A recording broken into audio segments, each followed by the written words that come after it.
Wasiate Gusti Allah, perintah Gusti Allah dateng wong awal lan wong akhir. Mulai wong awal sampai akhir berarti mulai Nabi Adam sampai dina kiamat niku namung setunggal. Niku takwa. Sing didhawuhna kaliyan Allah Ta'ala. Walaqad awhayna alladzina utul kitaba walaqad waswainal ladzina utul kitaba min qablikum wa iyyakum anittaqullah. Walaqad waswaina lan demi yakti wasiat sapa ingsun alladzina utul kitaba pada orang-orang yang telah aku kasih kitab min qablikum dari golongan sebelum kamu semuanya Muhammad wa iyyakum dan kepada semua engkau Muhammad semuanya engkau wahai umat Muhammad anittaqullah.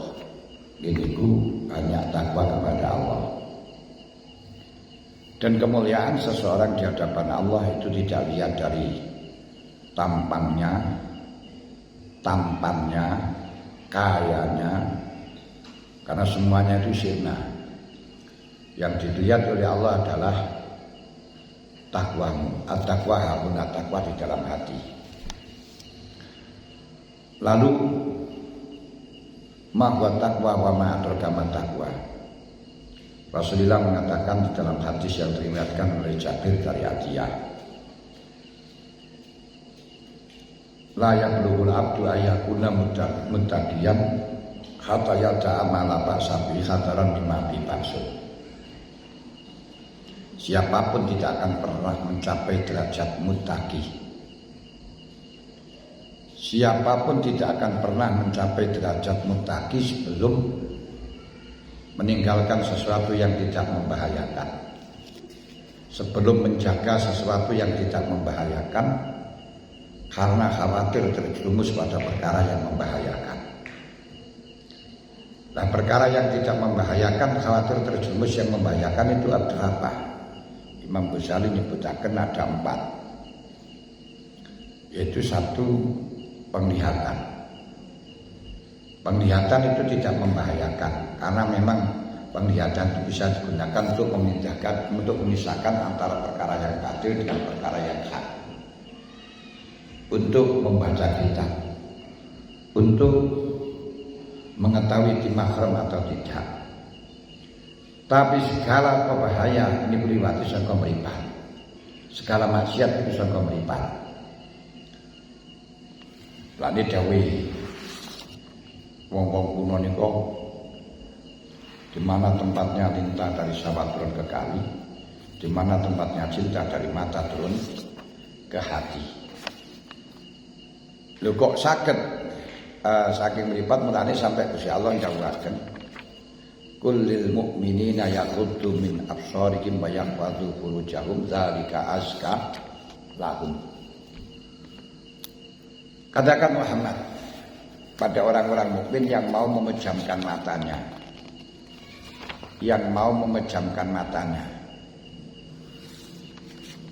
wa yahfadhu furujahum, dan mau menjaga furujnya, dzalika azka lahum, maka dia akan mendapatkan azka. Azka itu ada 2 makna, yaitu 1, azka tersebut meningkatkan amal dan akan membersihkan hati. Mulane para aulia, para wali-wali niku bisa mendapatkan derajat wali bukan karena memperbanyak amaliyah tunda, tapi yang terpenting adalah mengendalikan supaya kita mengendalikan takwa, mengendalikan supaya kita tidak maksiat kepada Allah.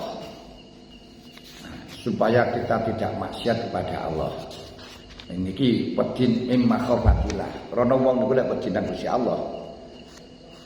Waliman khafa maqama rabbih jannatan. Wong niku lek gelem takwa nang kelim pedin nang Gusti Allah, maka akan mendapatkan surga 2. Surga 2 itu apa? Ini itu surga dunia dan surga akhirat. Surga dunia niku napa? Lazzatul amal.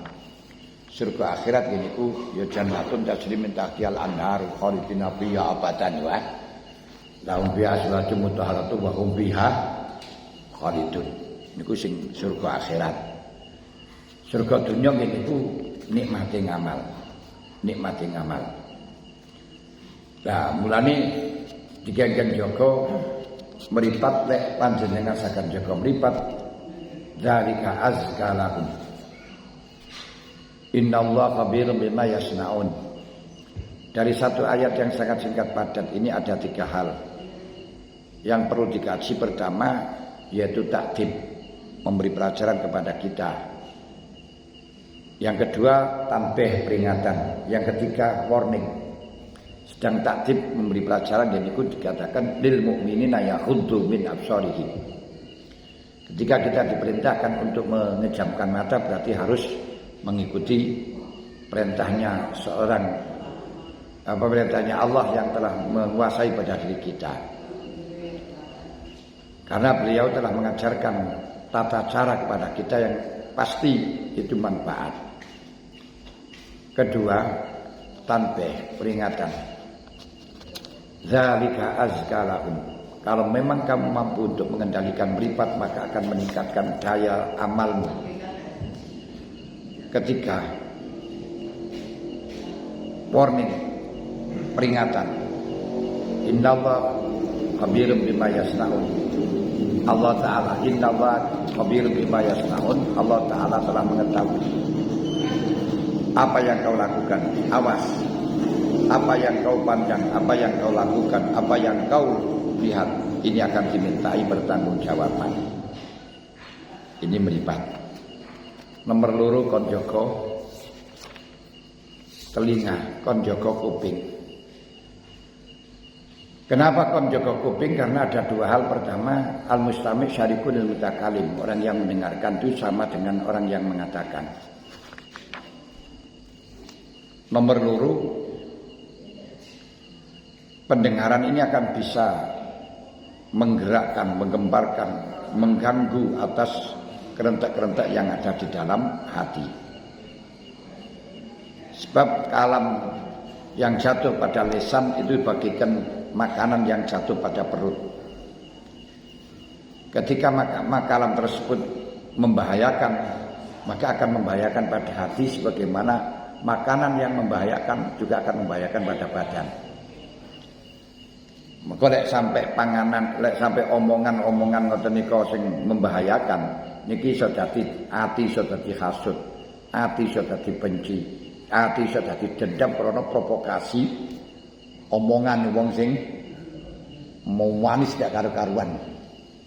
Niki akhirnya iso dadi berubah pikiran.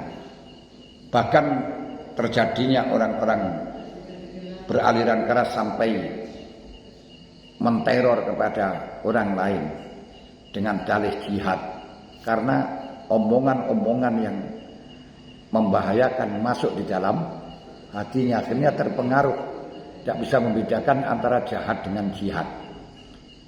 Semestinya itu perbuatan jahat tapi dibungkus dengan jihad sehingga dia katakan baik. Bahkan perampokan yang merupakan perbuatan jelek karena dibungkus dengan jarahan, dengan ghanimah, akhirnya malah jadi bagus. Ini karena doktrin-doktrin yang masuk pada hatinya. Jadi kalam yang masuk pada hati yang melewati telinga ini bagaikan makanan yang masuk pada telinga. Makanya orang itu akan bisa berubah dengan perubahan, dengan bedanya pendidikan, bedanya yang doktrin. Nih. Terus ketiga perkara yang perlu dijaga niku lisan. Lisan niku perkara sing ga enek.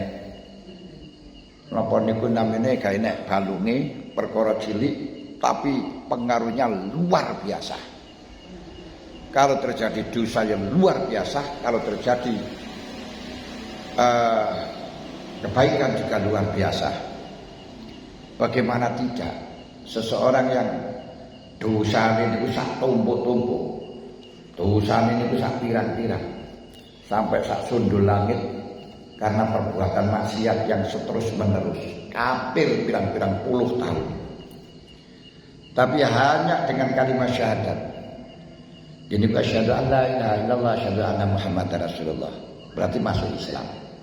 Ketika sudah masuk Islam baca syahadat, Allah Ta'ala mengatakan kul iyantahu yufar lakum ma qad salaf. Katakan Muhammad, kalau dia berhenti dan masuk Islam, semua dosa-dosa semulai cilik pengen di sepuro kabeh. Bahkan tidak hanya di sepuro, akan disulap menjadi kebaikan. Dan itulah gelem tobat disulap menjadi kebaikan. Sebagaimana yang terjadi pada Wahsy. Wahsy itu seorang pembunuh, sahabat yang membunuh paman Rasulullah yang mendapat gelar Asaduddin. Jadi itu Sayyidina Hamzah. Luar biasa. Tidak hanya sekedar membunuh kepada Sayyidina Hamzah, tapi setelahnya membunuh itu dibelah hatinya. Dimulai sekarang bahasanya dimutilasi. Ingin tahu kenapa kok Hamzah bisa menjadi orang yang sangat pemberani. Ingin tahu hatinya apa. Tapi beliau ketika Rasulullah hijrah di Madinah, terbuka hatinya. Dia kirim surat kepada Rasulullah. Ya Rasulullah, inni uridu, ya Muhammad, inni uridu an uslima, walakin mana ani ayatun qad unsila ilaika. Muhammad, saya ingin masuk Islam, tapi sayang ada ayat yang diturunkan kepada engkau yang menghalang-halangi aku masuk Islam. Ayat apa itu? Gini ku, walladzina la yusyrikuna billah wala yaquluna salati haramallahu illa bil haqq wala yajnun wa may yaf'al dzalika yalqa asama walladzina la yad'una ma'allahi ilahan akhar wala yaquluna nafsal lati haramallahu illa bil haqq wala yajnun wa may yaf'al dzalika yalqa asama. Hamba-hamba Allah yang nanti akan dimasukkan surga adalah walladzina la yad'una ma'allahi ilahan akhar, tidak pernah nyembah selain Allah. Wala yaqtuluna nafsal lati haramallahu illa bil haqq, tidak pernah membunuh kepada seseorang tanpa hak. Wala yaznun, tidak pernah berbuat zina. Wa may yaf'al dzalika yalqa asama, siapa yang melakukan satu dari tiga berarti musyrik, membunuh dan berzina, maka melakukan dosa besar. Ini yang mengakibatkan saya tidak bisa masuk Islam, Muhammad, yang menghalang-halangi masuk Islam karena saya musyrik sudah biasa mulai dulu. Membunuh kepada orang tidak hanya gak kemeng-kemeng pamanmu sendiri yang aku bunuh. Zina sudah langganan. Nah ini mengakibatkan saya tidak bisa masuk Islam, Muhammad. Terus oleh kanjeng Nabi dibahas, illa man taba wa amana wa amila shalihan fa ulaika yubaddilullahu sayyi'atihim hasanat. Masya Allah. Kecuali kalau dalam tobat, walaupun dia itu menyembah kepada selain Allah, walaupun dia itu membunuh kepada seseorang, walaupun tukang zina, kalau memang dia itu mau tobat, faulaika yubaddilullahu sayyi'atin hasanat, semua kejelekan-kejelekannya itu akan dirubah menjadi kebaikan, diganti kalau Insya Allah. Masya Allah. Besertanya dikirimi ayat semacam itu, dia masih nyangkal. Maaf Muhammad, dalam ayat ini masih ada syarat, yaitu illa man taba wa amana wa amila amalan sholihan. Saya tidak menjamin kalau saya itu bisa amila amalan sholihan, Muhammad, padahal disyaratkan orang yang diterima tobatnya dan perbuatan jeleknya ini akan dijadikan kebaikan kalau memang dia itu tobat dan amila amalan sholihan. Wong potongane koyo aku koyo ngene iki Muhammad wis angel dan amal saleh. Kadung belubut karo anune. Wis gelem masuk Islam wis untung-untungan, gelem tahlilan wis untung-untungan. Nah, terus akhirnya oleh Rasulullah dikasih surat lagi. Gini ku di orang tadi apa tuh ditayatkan ilaman amina wa amila amalan salihan, tapi dijauhi kalau kanjeng Nabi Muhammad gini ku ya ayyuhalladzina amanu aqul apa niku jenenge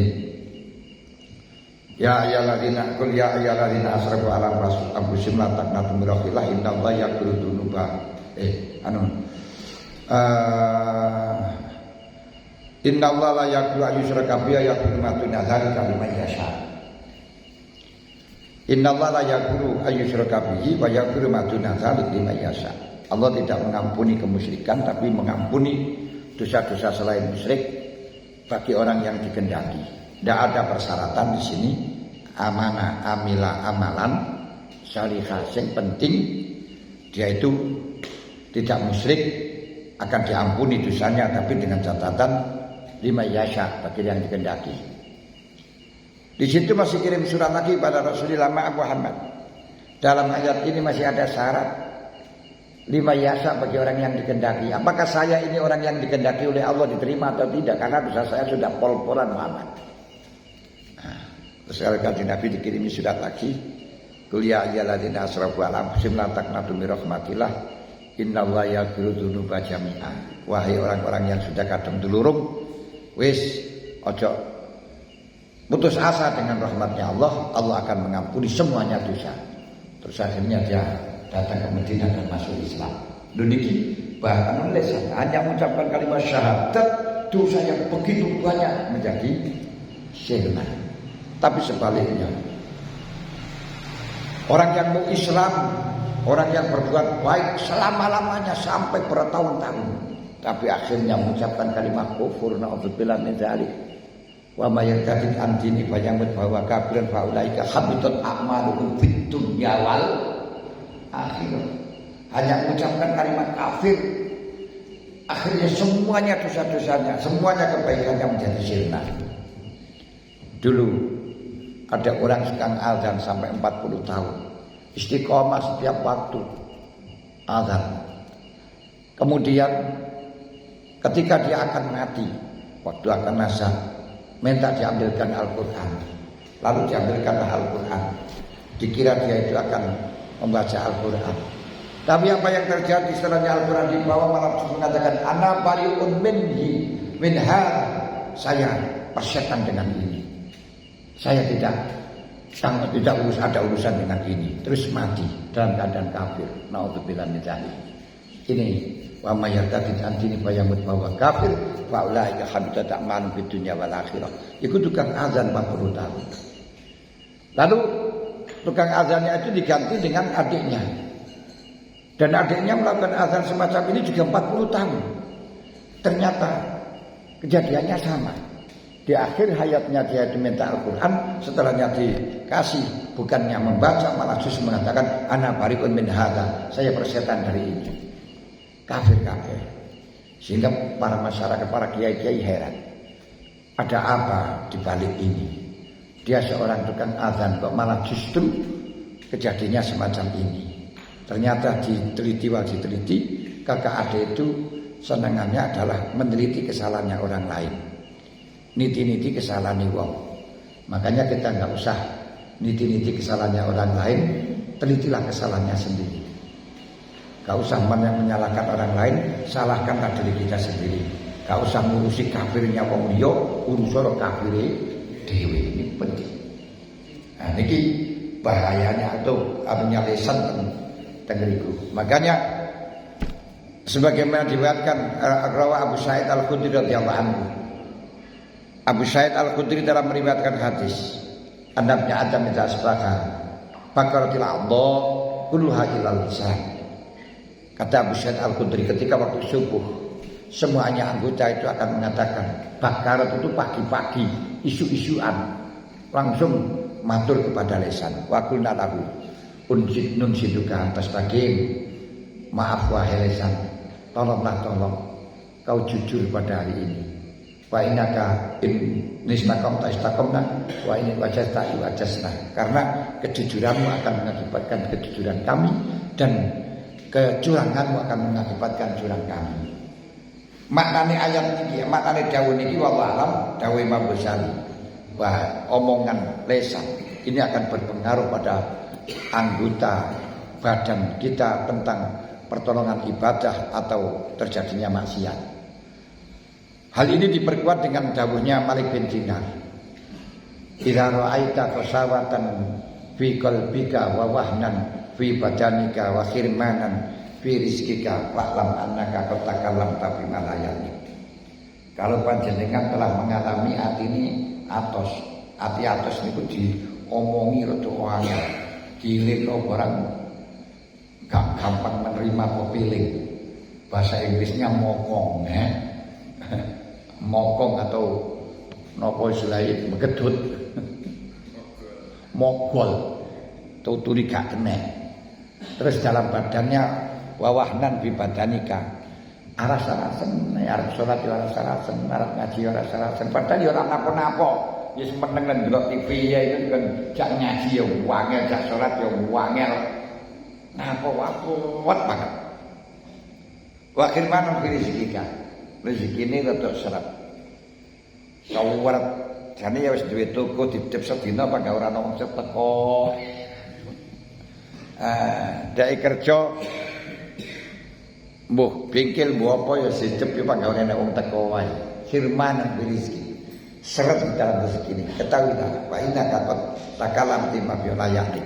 Barangkali kamu pernah ngobrol-ngobrol perkara sing ora enek manfaate. Ngomong ki ngalor ngidul sing ora enek manfaate. Ini berakibat atine angel ditata. Berakibat awake ayas-ayasen. Lek sehat ya sehat, ya ora lara, dikon dokter ya ora lara, tapi kok males banget. Jak ngaji ya males, jak wiridan ya males, pemane jak istighosan males. Nggih. Lho. Mune ngono kalau mboten ning ngono mboten. Niku males niku terus wakil mana rezeki. Rezekine niku kaya seret ae. Jane ya wis nyambut gawe lan kok pangkase duwite duwe Jerman. Jerman iki piye ciri-ciri kok gak ketemu.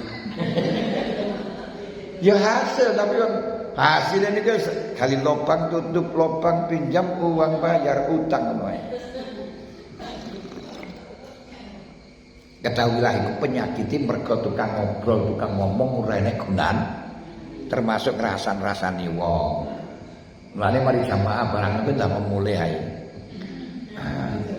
Ojo teko nang masjid ae. Lha apa nek nang masjid pun deres Quran ora apa-apa nang moro deres Quran tapi ngerumpi kekaruan kapalane jamaah mabrung ya. Mabrung dikek karo wong sing di rasani. Ngoten. Lek jenengan kan boten. Mboten ta lek ten masjid nggih wiridan. Nggih, wiridan maca Quran atau selawatan boten ngrasani wong lah mboten to. Boten beda. Niki yang ketiga. Yang keempat, gini ku hati. Yang keempat hati. Hati ini sangat potensi sekali untuk perlu dijaga dikarenakan yang dipandang oleh Allah dari semua amal kita itu namung hati. Salatin jenengan, posone jenengan, perbuatan jenengan semuanya tidak ada apa-apanya gak bisa tembus di akhirat. Sing tembus niku sing panjenengan ikhlas di dalam hati. Sing betul-betul panjenengan keluar saka cahaya yang ada di dalam hati. Panjenengan jadi takmir masjid, jadi pengurus Nahdlatul Ulama, pengurus madrasah, gak oleh ganjaran belas kayaknya apa-apa nih kecuali yang sing panjenengan ikhlas, sing panjenengan lakoni berdasarkan cahaya di dalam hati, berdasarkan anwarul qulub wa asraruha wa ikhlasuha niku tok. Makanya gak usah kelolaan panjenengan niku ambisi kepengin dadi iki niku semuanya urusan dunya dudu urusan akhirat. Sing tembus nang akhirate nggih niku tok. Bahkan salat panjenengan petang rakaat 4 menit niku ora enek ganjarane blas. Sing dinilai bukan niku niku. Kenapa innallaha la yaqbalu min sholati ahadikum sudusahu wa la usyurahu wa inna ma yataqabbalu ma yataqabbalu min. salati panjenengan 4 menit kaya ngoten niku berarti lek setengah sewengi ping 5 berarti 20 menit gak dihitung 20 menit gak dihitung 1/6 gak dihitung 1/10 tapi sing dihitung ketika panjenengan konsentrasi ikhlas nang pangeran. Lah ikhlas niku 5% ya 5%, 10% ya 10% niku lho. Niki urusan hati. Hah? Lah lek gelayang niki lah man lam yaksa fi sholati bahwa ila lukubati asra. Dan Ibnu Mas'ud sapa wong sing ora khusyuk di dalam salat malah justru akan mendapatkan siksa. Niki sing diarani salat dosa ora salat dosa. Ora salat dosa mergo ora nglakoni perintah, salat dosa mergo ora gelem khusyuk. Lah piye? Ya salat ya khusyuk.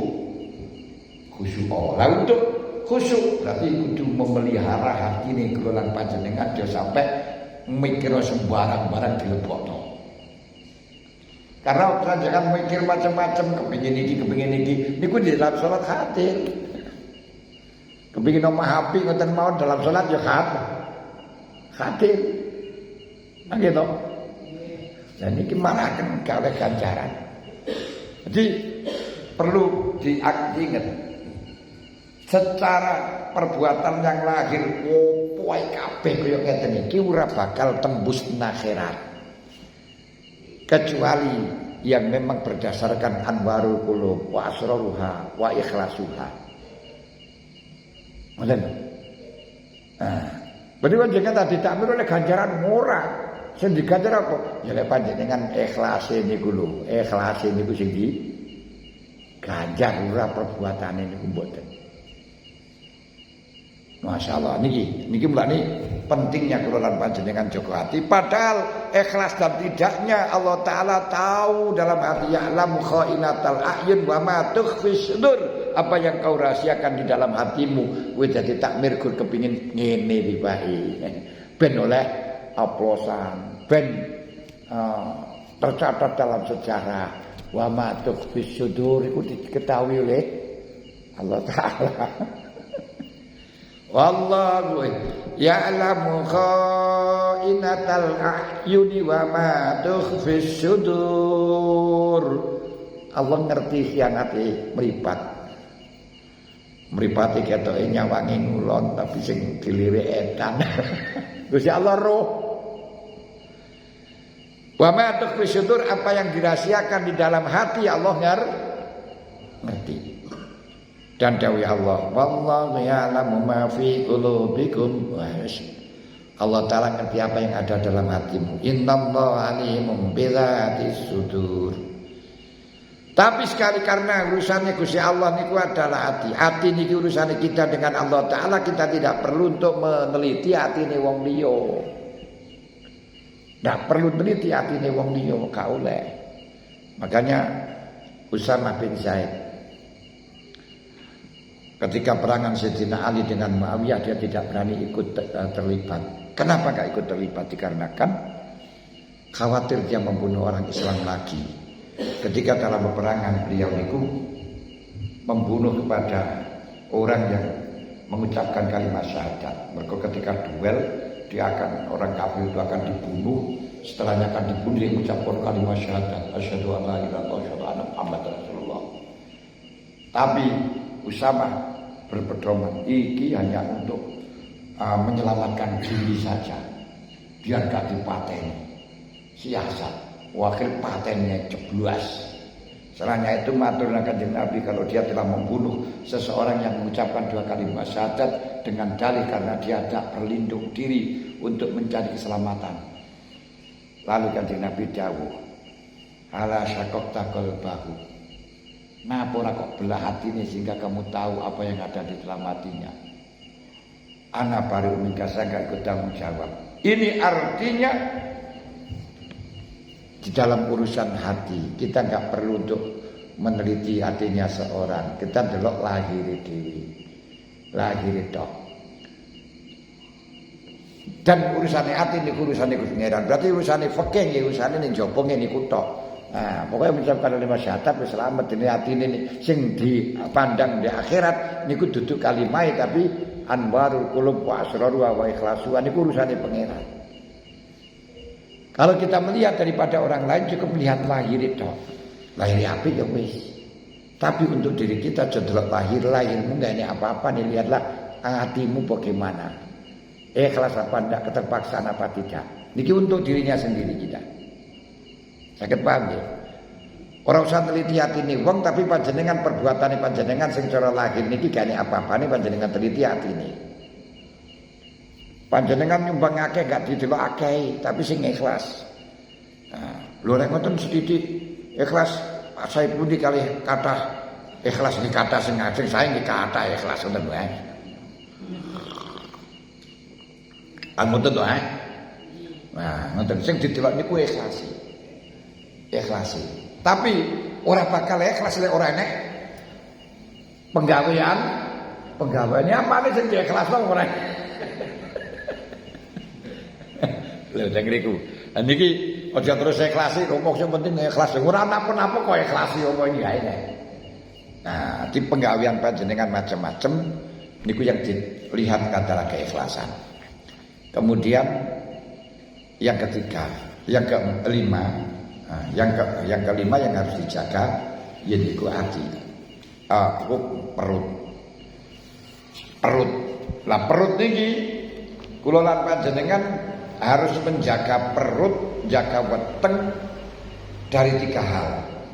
1 dari perkara haram, kedua dari perkara syubhat, ketiga dari perkara halal yang melebihi kebutuhan. Yang melebihi dari kebutuhan. Perlu kita ketahui bahwa semua perbuatan kita, kelakuan kita niku keluar saka suplian panganan. Arti penggawean kita niku saka energine saka panganan. Karena saka energi panganan, maka ketika panganannya niku kotor, maka akan pengeluaran pekerjaan sing kotor. Panganan ini bagus akan terjadi pekerjaan yang bagus. Ini kayak mesin niku bisa banter gawe terserah BBM. Nah, lek diwenehi Pertamina Dek, ngoten nggih walus yo banter. Lek biosolar yo wasar ora pati banter. Nggih ngoten. Lah tiyang niku nggih ngoten. Ketika tiyang niku diparingi makanan sing halus, sing bersih niki banter oleh lakoni ibadah, banter atau ati ora pati rame. Ora pati nek suarane gembleger ngoten niku ora. Tapi lek isine niku panganan sing solar solar ngoten iki. Lek nglakoni ibadah saiki tapi gembleger rame ya. Kan kata solar iki ora pati banter tapi ngomongnya banter. Lho niki mergo apa solar. Lho tiyang niku ngoten niku ndelok panganan. Krana napa? Panganan kedua perkara haram. Nuwun sewu. Gusti Allah niku thayyibun la yaqbalu illa thayyiban. Gusti Allah niku bagus, bersih, tidak bisa menerima kecuali yang bersih. Nah, krana mesine niku desainnya desain bersih lek bahan bakar sing bersih niku ora diterima. Coba kita ngenangan. Wong jima niku kan ya halal toh. Nggih toh halal toh oleh ganjaran jarine. Lah, tapi dengan jima yang halal itu saja lu lek durung ngatus gak oleh mlebu dalem Gusti Allah. Wala taqrabus sholata wa antum sukara hatta ta'lamu ma taqulun wala junuban illa abiri sabilin hatta taktasir. Iki saking bersih Gusti Allah hanya gara-gara junub tok niku lho, ora oleh mlebu daleme. Mlebu daleme tok ora oleh. Masya Allah. Gara-gara kentut, gara-gara menyentuh wanita batal wudune. Dengan batal wudune niku lho, hanya gara-gara mari nyekel wong wedok mboten mawon lho, gak oleh nyekel kitabe. La yamassuhu illal harum. Dia sampai kowe nyekel kitab boleh ora suci awakmu. Lho niki lho saking bersih Gusti Allah. Upamane panganan haram panganan sing haram. Gak iso. Mulane didawakan kali Kanjeng Nabi, Allahumma nabi minal haram fan naru aula bihi. Makanan yang keluar dari barang haram niki fan naru aula bihi. Sinyalnya pada neraka. Sampeyan tingali wong sing kakean mangan panganane barang haram ngoten niku. Iki kan nglakoni taat mboten saged. Karena lek mangan barang haram atau nglakoni perkara haram ingin nglakoni perkara haram maneh. Makanya gak bisa dipercaya kalau ada orang mengatakan pun tak kula judi sakniki tok pokoke menang perai, ora mungkin ora enek wong nek menang perai niku ora enek. Pan menang ya semakin maju semakin jadi wong jenenge judi. Oh niku sering yang ten griya ngoten niku utange akeh nyuwun nomor. Niku seno njaluk nomor nang omah nggih. Kenapa kan njaluk nomor barang? Pun tak kok kula menang sepisan niki tok saged bayar utang kula perai mboten anu mah ya. Ya ora mungkin ora iso pan menang juga kepengin akeh maneh. Bahkan utangnya gak iso dibayar iki. Kenapa? Iki boleh menang maneh kan ya iso dadi akeh kan ngoten tok. Hanya khayalan tok niki sugih dalam khayalan. Mboten saged. Karena Allahumma nabi minal haram fan naru aula bihi ingin terus lakoni perkara haram. Mereka kepengin prayu saiki prayu ya wis rasa kepengin menang dhisik. Ngoten lho. Niki sing barang syubhat lan perkara haram teng riku. Kakati nomor sisi kon ngedoi perkara haram, nomor loro kon ngedoi barang syubhat, sing nomor telu kon ngedoi halal sing berlebihan. Lah halal yang berlebihan niku ada apa karena bahaya sing kabeh bahaya niku ana 10 yang diturunkan kemarin.